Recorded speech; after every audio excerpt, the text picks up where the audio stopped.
السلام علیکم ویئرز، میں ہوں آپ کی ہوسٹ مومنہ بطول اور میں آپ کے سامنے لائی ہوں اپنے آج کے شو کی ایک نئی ایپیسوڈ کے ساتھ جس کا نام ہے گولڈن مومنٹس ود وینس۔ آج کے جو ہماری گیسٹ ہیں ندیم شہزاد ہاشمی، ایڈوکیٹ ہیں، ہائی کورٹ میں چیف لیگل ایڈوائزر ہیں، مسلم لیگ نون لیبر ونگ سندھ کے۔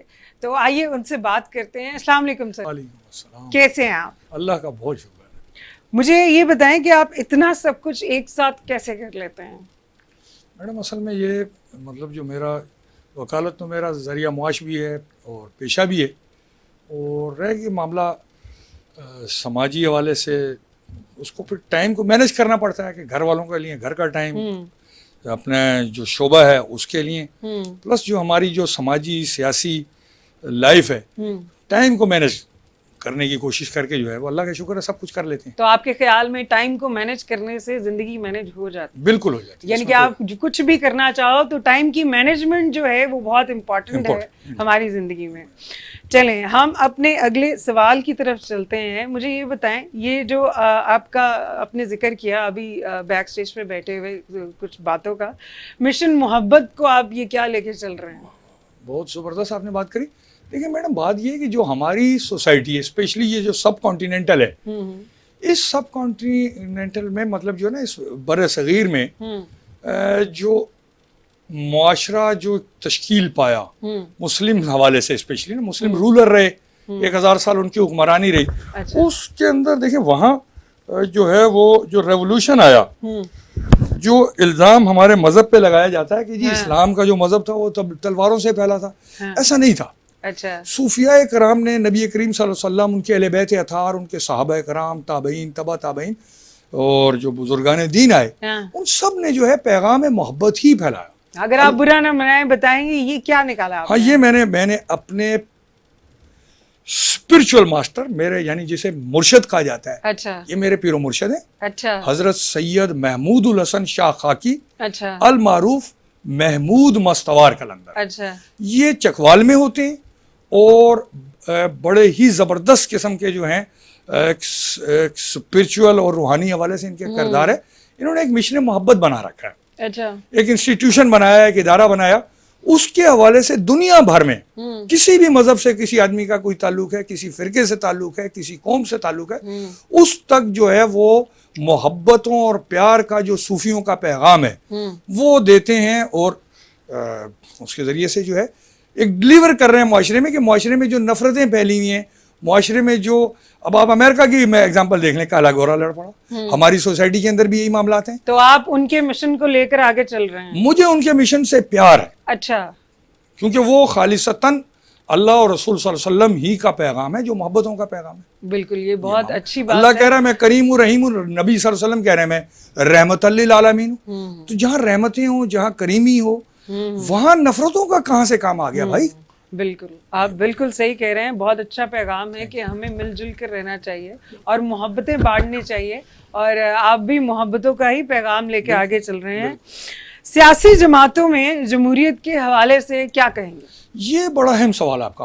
اتفاق یہ ہے کہ جی میرا سیاسی کریکٹر، میں سمجھتا ہوں سیاسی کارکن جو ہوتا ہے وہ بنتا نہیں ہے، وہ شاید پیدائشی ہوتا ہے۔ اچھا، یہ میری سوچ ہے۔ اچھا، تو میں تیسری جماعت میں پڑھتا تھا، ڈسٹرکٹ جیلم سے میرا تعلق ہے، تیسری جماعت میں تھا، اس دور میں جو ہے ایک تحریک چل پڑی قومی اتحاد، 9 ستاروں کی۔ اچھا، تو اس کے اندر میں جو ہے وہ ایک اسلامی جمع طلبہ نامی طلبہ تنظیم تھی، اس کی ایک ذیلی طلبہ تنظیم تھی جو اسکولوں میں کام کرتی تھی، اچھے ساتھی کی۔ اچھا، اس کے اندر میں ایکٹیو ہو گیا، وہاں پر وہ جو ہے وہ ہمیں اسپیچز وغیرہ کراتے تھے اور ان ڈیمانسٹریشن میں، مظاہروں میں لے جایا کرتے تھے جو حکومت کے خلاف ہوتے تھے۔ تو مجھے اس وقت سے ہی موقع ملا اسپیچ کرنے کا، تقریر کرنے کا، اور قومی اتحاد کے اس اتنے بڑے پلیٹ فارم پہ as a child political worker, مطلب آپ شروع سے ہی جو ہیں وہ پارٹیسپیٹ کرتے تھے تقریریں کرنے جی، میں؟ وہ کرتا رہا۔ لیکن بات یہ ہے کہ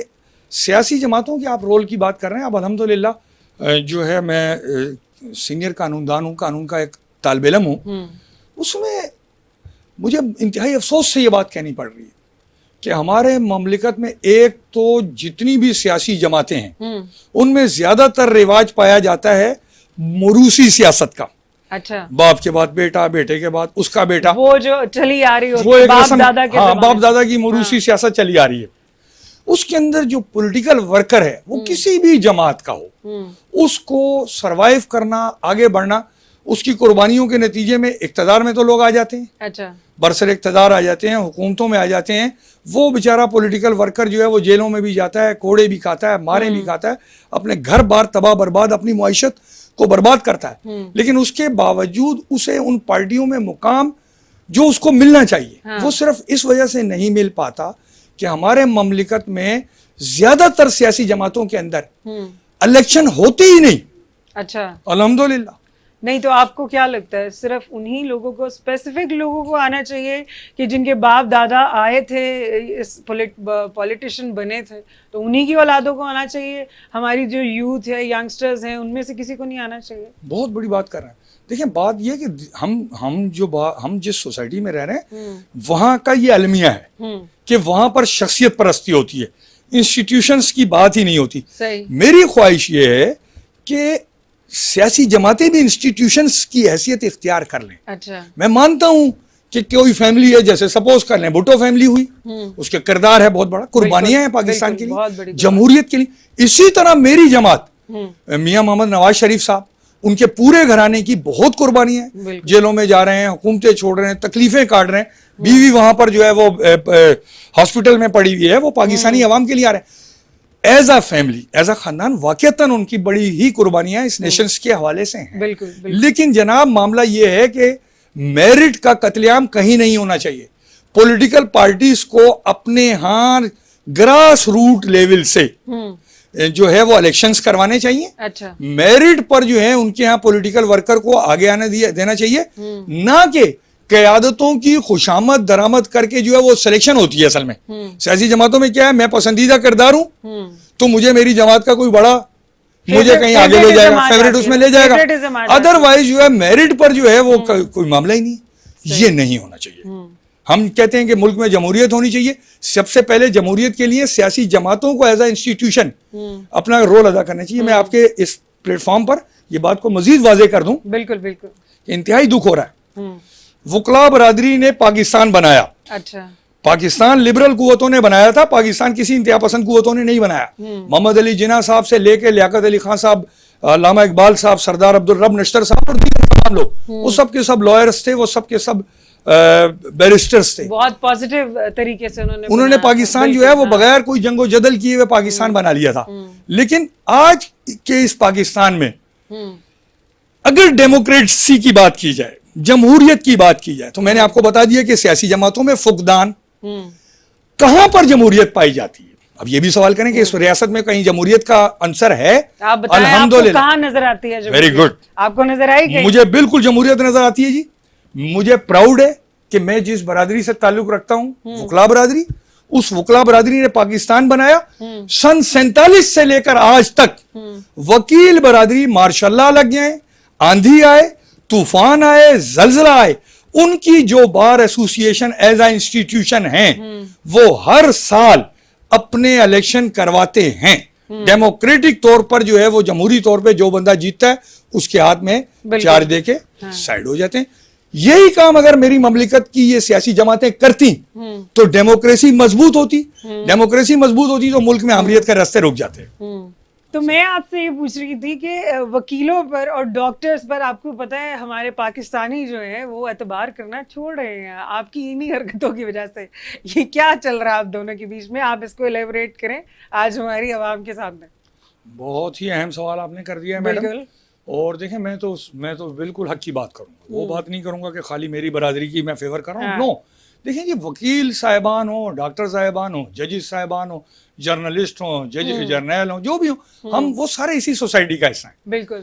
ایز اے ہول ہماری سوسائٹی سے ٹالرنس, برداشت, رواداری کے رویے دن بدن کمزور ہوتے جا رہے ہیں, جس کے نتیجے میں ہم لوگ ایک دوسرے کے موقف کو برداشت نہیں کر پاتے اور قانون کو اپنے ہاتھ میں لیتے ہیں. تو یہ جو بھی معاملہ ہے ٹالرنس کی کمی کا معاملہ ہے, چاہے وہ وکلا صاحبان کی طرف سے ہو یا ڈاکٹر صاحبان کی طرف سے ہو.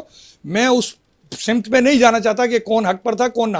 میں تو آپ کو سوسائٹی کی بیماری شیئر کر رہا ہوں کہ سوسائٹی میں, میری سوسائٹی میں ٹالرنس کا فقدان ہوتا جا رہا ہے. نہیں تو آپ کو کیا لگتا ہے کہ لوگوں کے اندر برداشت کیوں ختم ہوتی جا رہی ہے؟ میڈم برداشت ختم ہونے کی بہت ساری دیکھیں سماجی, ہر بات میں لڑنے مرنے کو ہماری قوم کیوں تیار ہو جاتی ہے؟ اتنی فرسٹریشن کہاں سے آ گئی ہے؟ اتنی فرسٹریشن اس لیے آ گئی ہے کہ سوسائٹی کے اندر جو ہے, جو لوگوں کو مطلب جو حکومت کی ذمہ داریاں تھیں کہ وہ ان کو فیسلیٹیٹ کرتی, ان کے لیے تفریحوں کے مطلب ایک پہلے دور میں لوگوں کو بڑے سینما ہالس ملتے تھے, ان کے پاس پارکس ہوا کرتے تھے, لوگ جو ہیں وہ پکنکس منانے جایا کرتے تھے. سینما ہال تو ابھی بہت بڑے بڑے اور بہت جدید آ گئے. اس وقت دیکھیں, اس وقت عوام کے پاس وہ تفریح کے مواقع دن بدن کم ہوتے جا رہے ہیں. وہ لاک ڈاؤن کی وجہ سے, کرونا کی وجہ سے ہٹ کے بھی جو ہے کوئی خاص توجہ نہیں دی جا رہی. اچھا, کہ لوگوں کی انٹرٹینمنٹس ہیں, لوگوں کی تفریح ہے, لوگوں کے سماجی معاملات ہیں. وہ تو آپ کو پتا ہے کرونا کی وجہ سے نہیں میڈم, اس کرونا سے پہلے سے ہی جو ہے اچھا یہ ان چیزوں پر جو ہے وہ توجہ نہیں ہے, توجہ نہیں دی جا رہی آپ کو لگتا ہے؟ اچھا, یہ آپ کا خیال ہے کہ اس چیزوں پہ توجہ نہیں دی جا رہی. لیکن میں نے دیکھا ہے بہت جدید قسم کے سنیماز بن چکے ہیں اور اوبیسلی لوگ اب جو ہے انجوائمنٹ کے لیے بہت سارے لوگ, میں سب کا نام نہیں لے رہی ہوں, آؤٹ آف کنٹری بھی جانا شروع ہو گئے تھے. لیکن بات آتی ہے ہمارے ملک کی جہاں پہ ہم رہتے ہیں. خیر, خان صاحب کی حکومت کو 2 سال ہو گئے, کیا کہیں گے آپ ان کے بارے میں؟ خان صاحب کی حکومت پہ میں بلا جواز کوئی کریٹیسائز نہیں کرنا چاہتا ہوں, کیونکہ ماشاءاللہ انہوں نے اپنا کردار جو کمٹمنٹ قوم سے کر کے حکومت لی, اور جب حکومت میں آ گئے تو دیکھیں اصل چیز ہوتی ہے کمٹمنٹ. لیکن آپ اس بات سے تو انکار نہیں کر سکتے نا کہ انہوں نے کہا تھا کہ جب میں آؤں گا تو مطلب تبدیلی آئے گی, تو 2 سالوں میں بہت میرے خیال میں زیادہ تبدیلی آ گئی. میں وہی تو کہنا چاہ رہا ہوں کہ جو کمٹمنٹ انہوں نے جلسے جلوسوں اور دھرنے میں کی تھی, میں وہی اسی طرف جا رہی ہوں. تبدیلی آئی ہے, تبدیلی اس سینس میں آئی ہے کہ انہوں نے پہلے سے زیادہ جو ہماری ہم سب کی زندگی ہے وہ اجیرن ہو چکی ہے. نہیں, اگر اس بارے میں اگر کچھ غلط ہے تو آپ مجھے بتائیں. لوگوں نے صبر کرنا سیکھ لیا اس کے اوپر. کرونا کے آنے کی وجہ سے لوگوں میں بہت صبر آ گیا. میں اس حوالے سے تبدیلی کی بات کر رہی ہوں. وہ اس تبدیلی کو سب کے سامنے ہے کہ واقعتاً جو انہوں نے عوام سے کمٹمنٹ کی تھی وہ کمٹمنٹ پوری نہیں کی, نہیں ہو سکی. وہ یو ٹرن لینے کی ماہر بن گئے, اور جو ہے عوام کو جو ریلیف دینا ایز اے گورنمنٹ ان کی ذمہ داری تھی وہ نہیں دے سکے. آج پاکستانی عوام ان کی فیلئر کے باعث ہماری قیادت میاں محمد نواز شریف صاحب اور شہباز شریف صاحب اور محترمہ مریم نواز صاحبہ کی طرف توجہ اسی لیے ہو رہی ہے کہ میاں صاحب نے ڈیلیور کیا تھا نیشن کو, امن و امان ڈیلیور کیا, ایٹم بم ڈیلیور کیا, موٹر وے ڈیلیور کیے, پاکستان میں ترقیاتی کام کیے. ان کو جو جس انداز سے ہٹانے کی کانسپائریسی کی گئی انٹرنیشنل اسٹیبلشمنٹ اور نیشنل حوالوں سے بہت سے لوگ تھے, ان لوگوں نے جب ان کو ہٹایا تو میاں صاحب اس وقت سی پیک کے ذریعے سے وہ ایٹمی دھماکہ کرنا چاہتے تھے کہ پاکستان کا بچہ خوشحال ہو جاتا, پاکستانیوں کو گھر بیٹھے ہوئے ان کی دہلیز پر انصاف اور روزگار ملتا, جس کی وجہ سے انٹرنیشنل اسٹیبلشمنٹس کے وہ لوگ جو کبھی نہیں چاہتے کہ پاکستان ترقی کرے, جس کے نتیجے میں انہوں نے بھٹو صاحب کو شہید کروایا, محترمہ کو شہید کروایا, میاں صاحب کی حکومتوں کو کبھی چلنے نہیں دیا. صحیح, بالکل بالکل. ہم آپ کی بات کو یہیں سے کنٹینیو کریں گے اور ہمیں جانا پڑے گا ایک چھوٹے سے بریک کی طرف. تو ملتے ہیں آپ سے بریک کے بعد.